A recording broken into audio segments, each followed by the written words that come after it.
Una de cal y otra de petróleo. YPF aumentó su producción de crudo y gas y subió el precio de la nafta. En el tercer trimestre de 2013, la compañía petrolera estatal registró aumentos del 3,4% en la producción de petróleo y un 4,7% en gas natural. El último fin de semana YPF subió un 3,2% el precio de las naftas y llevó la Super 21 a 7 pesos con 82 centavos y la N Premium a 8 pesos con 64 centavos por litro en la capital. Salir a buscar. El Banco Central fuerza a las cerealeras a financiarse en el exterior. La autoridad monetaria restringió el financiamiento que los bancos locales pueden dar a las grandes exportadoras de granos. Se busca que de ese modo vuelvan a habilitar canales de financiamiento en dólares fuera de la Argentina.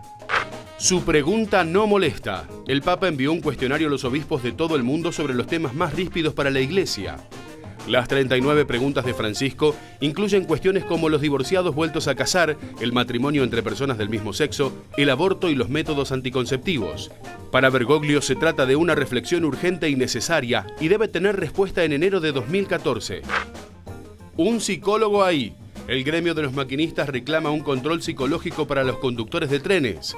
El vocero de la Fraternidad, Horacio Caminos, apoyó los nuevos controles a los motorman implementados por el gobierno nacional, aunque sostuvo que no son tan distintos a los que se aplicaban hasta hoy. Reclamó obras de infraestructura y asistencia psicológica ante los accidentes por arrollamiento. Muy bien, estos fueron los títulos más importantes del día de hoy. Uno de ellos tiene que ver con el sínodo al que ha convocado el Papa Francisco, ¿no? Sí, el año que viene. El año que viene. Para octubre, y para eso le envió 39 preguntas a los obispos de todo el mundo para que las respondan sobre temas que tienen que ver con la vida familiar. Hablemos así, genéricamente. El matrimonio, las uniones civiles y el matrimonio entre personas del mismo sexo, las cuestiones de los divorciados, con toda la conflictividad que tienen para la Iglesia Católica, el tema de las relaciones, la convivencia o las relaciones sexuales antes del matrimonio. Bueno, sobre todos esos temas que suelen ser polémicos, ríspidos, que transcurren en la vida cotidiana de las personas, ¿no? Pero para la Iglesia Católica suelen ser escollos o polémicos. Bueno, sobre esos temas enviaron estas preguntas que deben ser respondidas en enero. Hasta enero del 2014. Claro, ahora les queda poquito. Imagínate, es un cuestionario de 39 preguntas. Sí. Se tienen que poner de acuerdo. Algunos podrían consultar también a los fieles, eso también se dice, para este próximo sínodo. Pero para que nos explique un poco más de qué se trata el sínodo, o qué es un sínodo y para qué van a servir estas preguntas, estamos en comunicación con alguien que sabe mucho de estas temáticas, que es Fortunato Malimachi. ¿Cómo te va, Fortunato? ¿Qué decís? Muy bien, escuchándolos y tratando de responder entonces. A ver, ¿de qué se trata en general, digamos, en una convocatoria? En general, la Iglesia Católica a lo largo de su historia convoca a obispos, a veces a cardenales, cuando tiene que tratar temas que considera importantes. Lo ha hecho a lo largo de siglos y siglos. Hay sínodos provinciales, sínodos nacionales, sínodos regionales, mundiales. En América Latina hay experiencias importantísimas en la época de la colonia, donde justamente se trataba de analizar qué pasaba con los indígenas, los negros, la explotación, la dominación. En este caso, los últimos años se había intentado, después del intento de reforma que hizo la Iglesia Católica de mayor participación y democratización, pero bueno, se implementaron y siempre queda una cláusula que hay que ver si sigue, que el Papa decide si se aplica o no.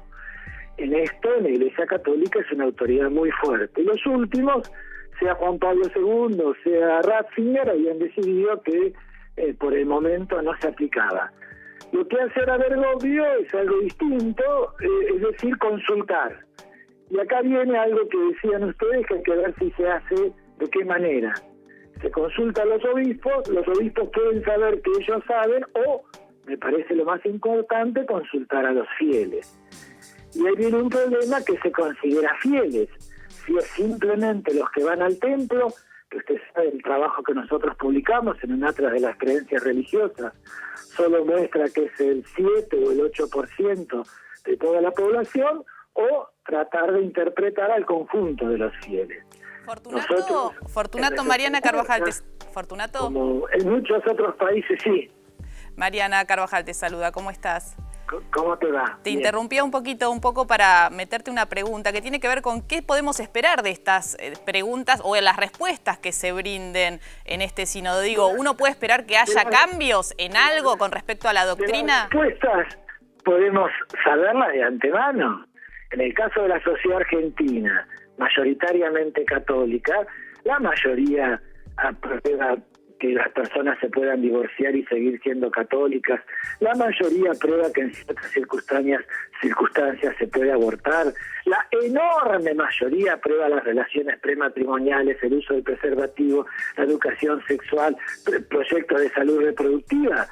El problema es que si se va a tener en cuenta a esa amplia mayoría o a los grupos que los últimos años son los que han colonizado la curia, colonizado varios episcopados y los que se arrogan la identidad del conjunto del catolicismo. Claro.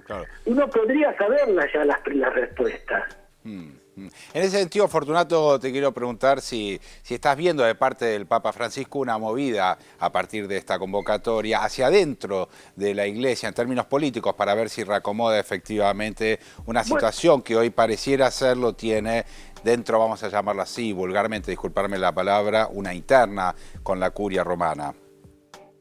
Bueno, es importante, si esto que se hace es acompañado por una transformación en la curia, una transformación en las normas, una transformación en las perspectivas, porque aquí me parece que es interesantísimo. Tanto Juan Pablo II como Ratzinger quebraron una hermenéutica que era partir de lo que se vivía y a partir de ahí tratar de ver cómo la Iglesia Católica acompañaba. Fue la hermenéutica del Concilio Vaticano II en la década del 60. Es decir, se parte desde abajo para ver qué se hace arriba. Las últimas décadas, muy fuerte, te diría que la mayoría de los cardenales que lo apoyaron a Bergoglio sostienen que hay que partir de la norma, de la doctrina, que es inmutable, ya fue dicha y hay que cumplirla. Bueno, esto ha producido esta enorme crisis que existe hoy en la Iglesia Católica, crisis de sentido, crisis de pertenencia y crisis de identidad. Clarísimo. Fortunato, muchísimas gracias por tu tiempo. Te mandamos un abrazo desde acá. No, gracias a ustedes. Algún día voy a estar ahí en directo. Dale, venite cuando quieras, que nos encantaría conversar. Un abrazo. Un abrazo grande. Chao.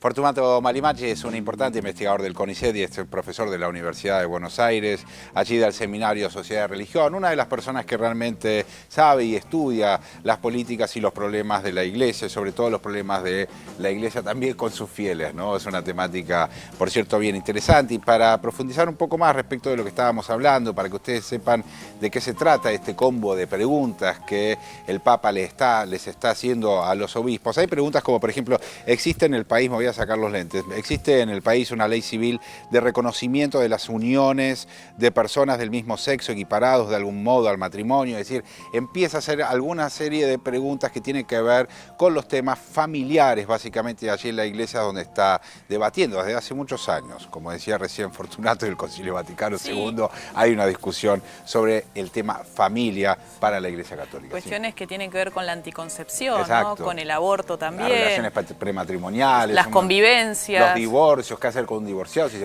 puede o no comulgar, si comulga una vez que está casado en segundas nupcias, puede seguir manteniendo el sacramento de la comunión. Una serie de elementos, creo yo, que son muy importantes hacia el interior de la Iglesia, y teniendo en cuenta además que es un Papa latinoamericano, que cuenta con una feligresía latinoamericana que es la más importante del mundo. A mí lo que me llama la atención... ¿Qué pasa? Sí, No, no, espera. sí, métase. Sí. ¿Qué pasa, Magallanes? Menos mal que no le dieron que para responder a Mariana, si no lo hubieran bochado en todas.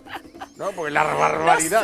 No sé, porque hay que ver lo que dijo Malimachi, que en general la gente piensa no tanto como establece la doctrina católica. La gente vive de otra forma. Usted no me va a decir que no ha tenido... Bueno, usted no se casó, pero... Afortunadamente. Pero alguna relación, ¿no tendrá alguna parejita, algo, nada? ¿Tiene algún jardín para regar, digamos?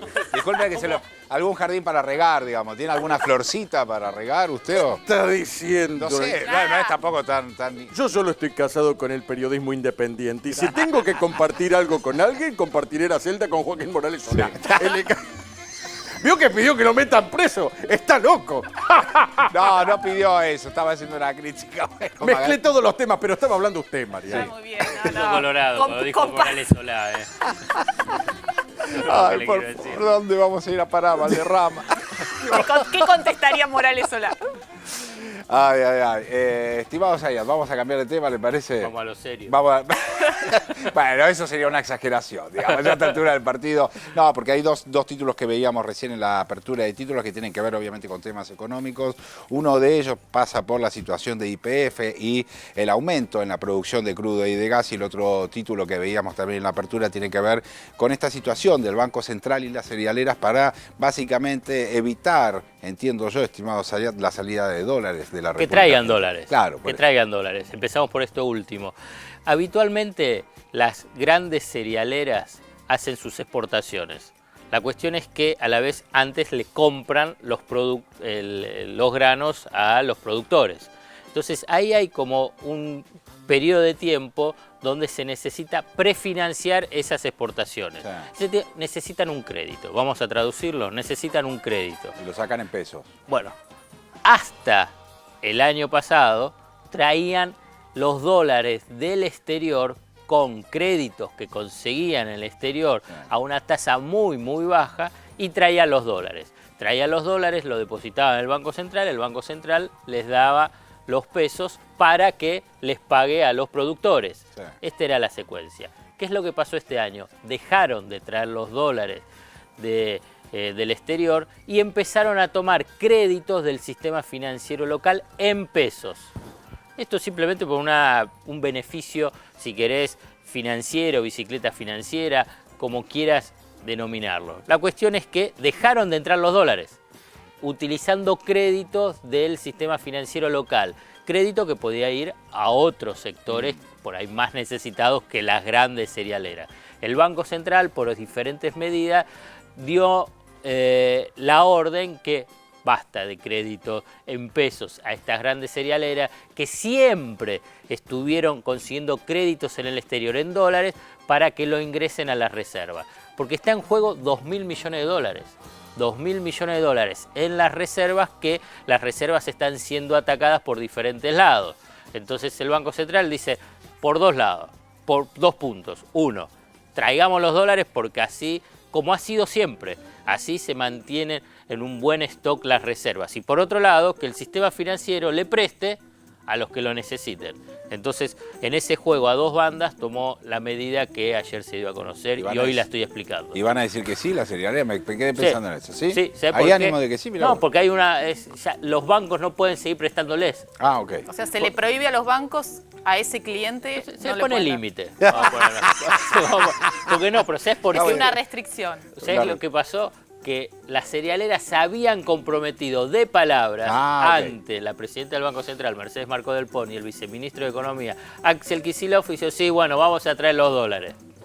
Parece que no trajeron los dólares en los meses que pasaron, estos últimos 2 meses, entonces, bueno, o sea que la palabra no cuenta. Y es cierto, en los negocios, en la economía, en las negociaciones, la palabra no cuenta, hay que firmar. Ahora, no cuenta, no tienen moral, no tienen corazón. Pero lo que no es que porque no son seres humanos. No, porque estás tomando una posición moral vinculada con la economía, y hay que eludir precisamente, porque cuando uno toma la posición moral para analizar la economía, empieza a desorientarse y saber quién es cada uno de los protagonistas de la economía. 2.000 millones de dólares anuales. Claro. No es por cosecha. Y claro, pero entonces de prefinanciación de exportaciones. Y esto es un número importante para lo que es las reservas, cuando las reservas son atacadas por diferentes lados, donde tenés el tema de las importaciones por el lado del combustible, lo que tenés por el saldo de la cuenta turismo, por el pago de la deuda. Y hablando de combustible... Eso exactamente, porque me imagino que si aumentó la producción se va a gastar menos también en comprar combustible afuera, que era una de las sangrías de dólares que la Argentina estaba teniendo. En el tercer trimestre, YPF, manejada por el Estado, o sea, con mayoría estatal, registró aumentos del 3,4% en petróleo y 4,7% en gas respecto del año pasado. Digo porque para que cuando a veces se habla sobre la gestión estatal, sobre qué es lo que pasa con una empresa que hay privados, pero en este caso manejado por estatal, también puede ser eficiente, mejorar sus resultados. En estos 9 meses, invirtió el equivalente a casi 3.500 millones de dólares. ¿Precisamente para qué? Para aumentar la producción de petróleo y gas. Esto es para entender que antes también se ganaba mucha plata, pero no la invertían para incrementar la producción. Y para cerrar, digamos, incrementó la inversión porque tuvo más ingresos por el lado de las ventas y porque aumentaron los precios de la nafta también. Ok. No es todo el grueso, pero también hay que explicarlo en su globalidad. Seguro que Magallanes escuchó el final, nada más, el aumento del precio de nafta. No. Mire qué Escuché bien. el comienzo. El comienzo. ¿Y qué le pareció? No, cuando dijo que en economía la palabra no sirve. En el periodismo ahora tampoco. La verdad que tiene razón. Hice un paralelo, ¿cómo se va? A veces la pega, ¿eh? A veces la Tiene pega, razón. sí. No vamos a hablar que leí en los titulares del precio del pan, que está como a 76 pesos. No. 76 pesos. Ya sabía, calma. ¿Aumentó? Calma al monstruo. Yo fui a comprar pan el fin de semana, día de semana no, el fin de semana 24 pesos el kilo. ¿El pan? 24, ¿cada pan? No, el No. kilo dije. Está caro. Lo que sale que algunos panaderos dicen que con el aumento del precio... ¿Tengo que explicarlo? Me encanta, porque yo estoy clavado acá y les armo un desparramo bárbaro. Bueno, por el aumento del estacional trigo claro. y la harina, bueno, los panaderos dicen que tienen que cobrar el kilo 26 pesos. Bueno, porque les pasó la bolsa de 50 kilos, les pasó de 80 Claro. mangos, de 80 pesos, perdón, a 400. Claro. O sea, evidentemente eso en algún momento iba a tener un traslado. Ahora, lo que yo entiendo, para dar una respuesta de alguna manera a lo que plantea Magallanes, entiendo que la situación con la harina es temporal, digamos, tiene que ver con un tiempo, a lo mejor son 20 días o 30 días. Y el origen vinculado que es lo que pasó con la cosecha del trigo. Ok, perfecto. Hubo menor trigo y además el trigo que hubo una parte es de mala calidad, Claro. entonces ahí es lo que generó el aumento del precio de la harina, porque del trigo se hace la harina. Es lo más interesante que dije de todo. Le diría lo más lineal. Eso no se lo vamos a discutir. Casi diría que... Yo lo dije para que él no pueda decirme nada, claro, digamos, Magallanes. Siendo economista era una frase ética y moral, digamos. Claro. Exacto. ¿Le pareció bien, Magallanes? ¿Está de acuerdo? Qué bien le vendría a encontrar un yacimiento de harina llamado Flauta Muerta en el sur, ¿no? No estará mal. Bueno, ¿Sabe cuál es mi pan favorito? flauta ¿Cuál? A ver. muerta. ¿Cuál? Jorge Panata. No lo aguanto más, no lo aguanto. Y vengo como loco. Sí, lo veo. Y Lo veo, Pepe, está yacimientos encendido. paníferos fenomenales. ¿Qué tal? Yo quiero saber, él sabe dónde está la flauta muerta. Yo creo que sí. Vamos, señoras, señores, a un corte. En un ratito seguimos, que todavía es temprano. Simultáneamente.